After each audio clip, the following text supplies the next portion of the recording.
I got an email, actually. Let me read the email, part of the email.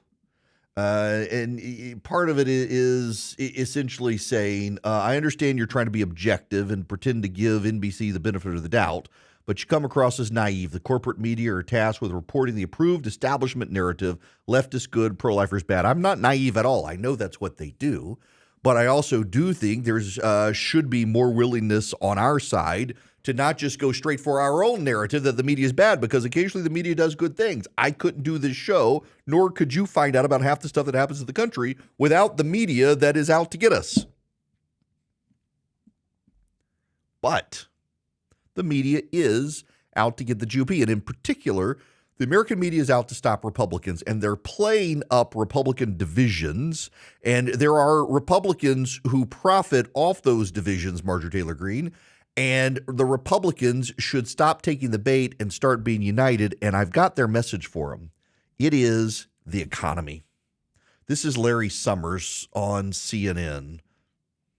Could crash, the indicators could turn down, but on current facts, a rate cut in June, it seems to me, would be a dangerous and egregious error comparable to the errors the Fed was making in the summer of 2021 when it just didn't get the thread on inflation. I said CNN, that was Bloomberg. Larry Summers, former Treasury Secretary, who's been right about inflation all this time. Democrats have been vilifying him because he's been so right, saying the Fed may need to raise interest rates. That could spark a recession. The Fed's been very proud of itself for not having a recession. Ron Klain came out and said Joe Biden needs to stop worrying about infrastructure and Green New Deals and start worrying about inflation. That needs to be his number one thing. They asked Jim Clyburn about this on CNN with Wolf Blitzer. I don't know how these issues really work, but I know this. I do know that people who have jobs because of this infrastructure law are very pleased to be back at work again. I do know that people who see these plants being put in their districts, like the Scout plant in Richmond County, South Carolina, the Volvo plant in Berkeley County, South Carolina, these battery plants are providing jobs for people that never had a good paying job before.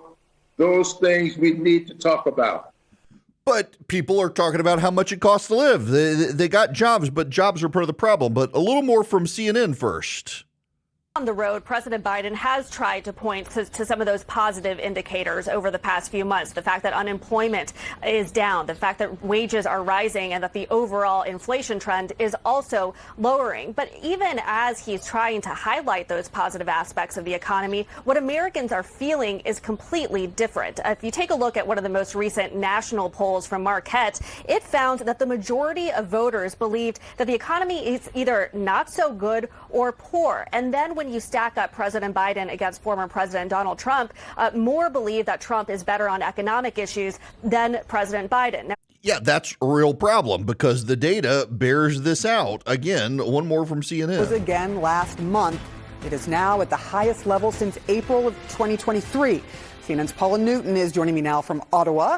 And we've got Arlette Saenz as well joining us from the White House. Paula, I want to start with you because these numbers just came in. This is definitely not what anyone wants to hear about inflation. We've already seen it rising again. It's stubborn. Yeah, it is stubborn. Yeah, it is stubborn. Of course it is. And the White House trying to make excuses here.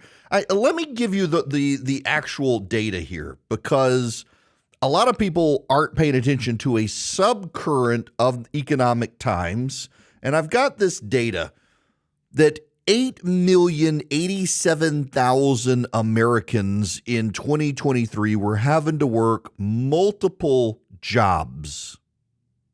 That's 5% of the American workforce is having to work multiple jobs. Disproportionately, by the way, impacts women. 3,904,000 men and 4,183,000 women having to work multiple jobs. Not only that, it's creeping back up. It had fallen in 2020 when everybody was out of work because of COVID, but it's now creeping back up and back to where it was in about 2019. But the trend line is headed higher as more and more people do it. And what's terrible about it is the trend line when you look at the numbers for people who are working multiple jobs, both of which are full-time jobs. You've got around 380,000 Americans right now who are working two jobs, both of which are full-time jobs.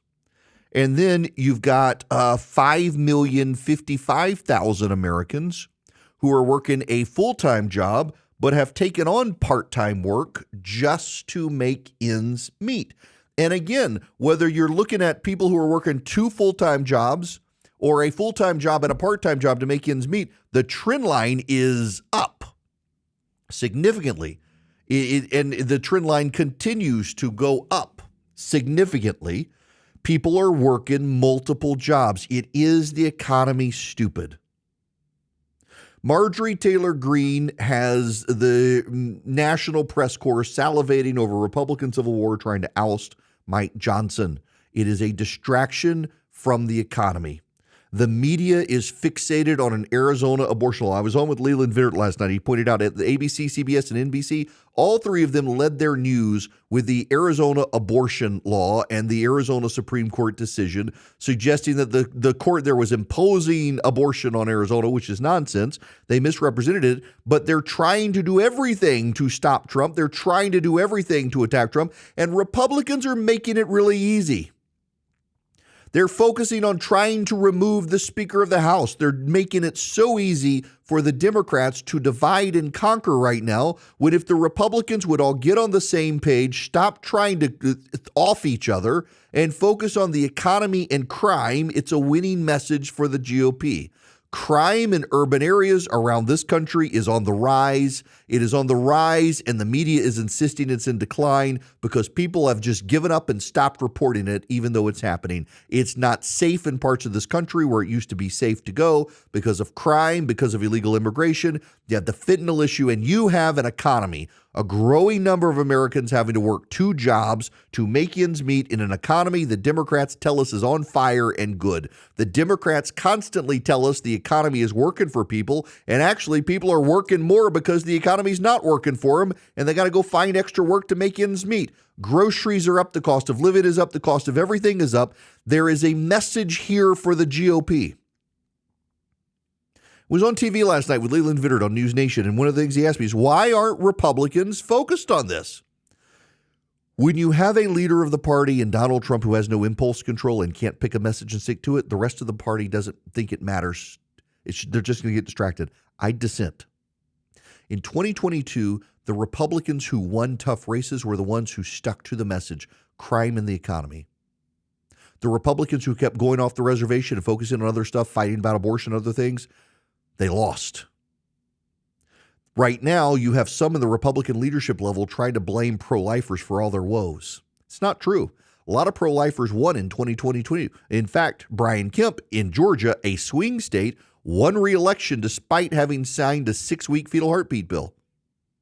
Mike DeWine in Ohio, same thing. Lots of Republicans passed a lot of pro-life legislation. There were no repercussions for them. Why? Because it's not what they were talking about. They were talking about jobs in the economy. The Republicans who lost were the ones who decided they could play the culture war games, fight on abortion and trans issues, and ignore what most Americans cared about, jobs in the economy. And right now in Congress, you got Marjorie Taylor Greene trying to throw everybody off track by trying to oust the Speaker of the House and give the Democrats more headlines that show Republicans cannot govern. And I get emails, by the way, all the time from people saying, I don't know why you're attacking Marjorie Taylor Greene. At least she's fighting. You know, you can throw punches and be an idiot because you're punching in a fight you cannot win. There are ways to fight smart. Fighting versus fighting smart are two different things. Throw all the punches you want and wind up while you're dead because you were an idiot in the way you chose to fight, which is what she's doing. And she's going to get the GOP killed because the Republicans are having to fight each other and give the media more headlines instead of talking about jobs, the economy, crime. You could talk about those nonstop. Stop trying to off each other in Congress and focus on the economy and crime. It's a winning message for the GOP if they'll actually just shut up and focus instead of trying to get on TV fighting each other. Want to be on the show? Hello? I